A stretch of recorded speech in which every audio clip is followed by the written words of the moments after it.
ఇవాళ రేవంత్ రెడ్డి ఇచ్చిన SIT notice అంతా కూడా ఒక ట్రాష్. నిజంగా చెప్పాలంటే ఈరోజు ఉత్త సొల్లు, ఎటువంటి నిరాధారమైనటువంటి ఆరోపణలు, ఆధారం లేనటువంటి మాటలు, అడిగిందే అడుగుడు, సొల్లు పురాణం తప్ప ఏమీ లేదు. ఒక్క ఆధారం కూడా చూపలేదు.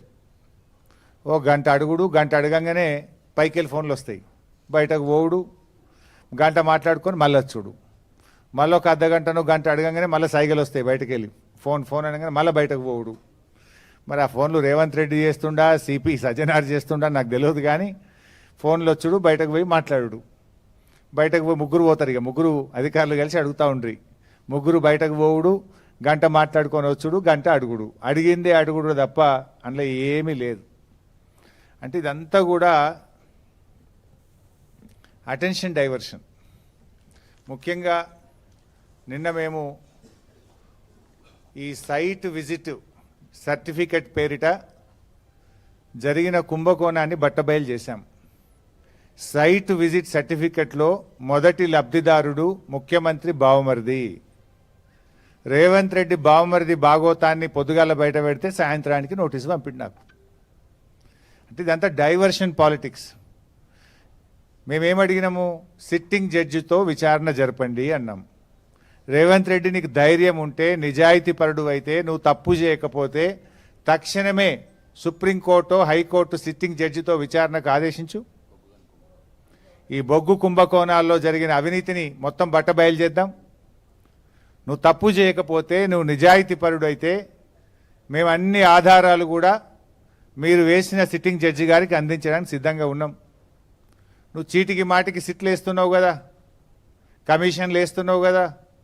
ఇవాళ మేము అన్ని ఆధారాలతో సూటిగా ఆరోపణ చేస్తున్నాం.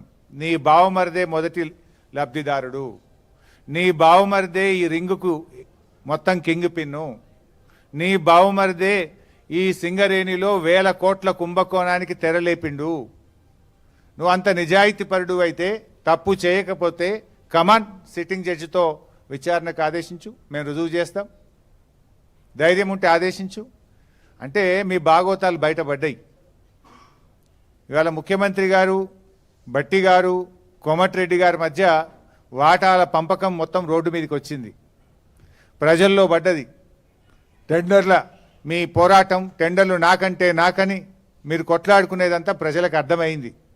దాని నుంచి డైవర్ట్ చేయడానికే ఈ సిట్టు, ఈ లట్టు పొట్టు, ఏదో చిల్లర నోటీసుల కథ పెట్టినావు నువ్వు. సరే, మాకు చట్టం మీద గౌరవం ఉంది, తప్పకుండా గౌరవిస్తాం, ఎన్నిసార్లు పిలిచినా హాజరవుతాం. మాకు ఉద్యమాల్లో నుంచి వచ్చిన కార్యకర్తలం మేము.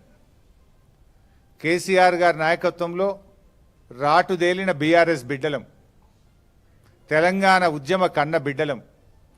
ఉద్యమాలు, పోరాటాలు మాకు కొత్త కాదు, అక్రమ కేసులు అంతకంటే కొత్త కాదు, అరెస్టులు అనేటివి మాకు కొత్త కాదు.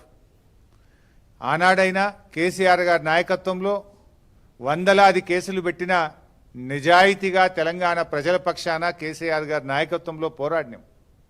జైళ్లలో పెట్టిన రెట్టించిన ఉత్సాహంతో తెలంగాణ కోసం పోరాడినాం. ఇలా మేము మీ కాంగ్రెస్ నాయకుల లెక్క సిట్ నోటీసులు రాగానే పారిపోయేటోళ్ళం కాదు. మీరు పిలిస్తే వచ్చినాం, బాజాప్తా వస్తాం. మీరు ఎన్ని ప్రశ్నలు అడిగినా సమాధానాలు చెప్తాం. ఈ అక్రమ కేసులు, ఎందుకంటే ఇవన్నీ ఇట్లాంటి అక్రమ కేసులు ఆనాడు సమైక్య రాష్ట్రంలో సమైక్యవాదులు మా మీద అనేక అక్రమ కేసులు పెట్టినారు. ఇన్ఫ్యాక్ట్ మీరిచ్చిన నోటీసులు మాకు దక్కిన గౌరవంగా భావిస్తాం. ఎందుకు ఈ మాట అంటున్నా అంటే, పొద్దుగాల నీ బామ్మర్ది భాగవతం బయట పెడితే సాయంత్రం నోటీస్ ఇచ్చినావు. ఇది రాష్ట్ర ప్రజలందరికీ అర్థమైపోయింది కదా. అంటే నువ్వు నీ భాగవతాన్ని బయటపడకుండా, ప్రజల్లో పడకుండా అటెన్షన్ డైవర్షన్ కోసం నువ్వు నోటీస్ ఇచ్చినావు. ఈ మాత్రం రాష్ట్ర ప్రజలకు అర్థం కాదా? రాష్ట్ర ప్రజలు అన్ని విషయాలు గమనిస్తూ ఉన్నారు.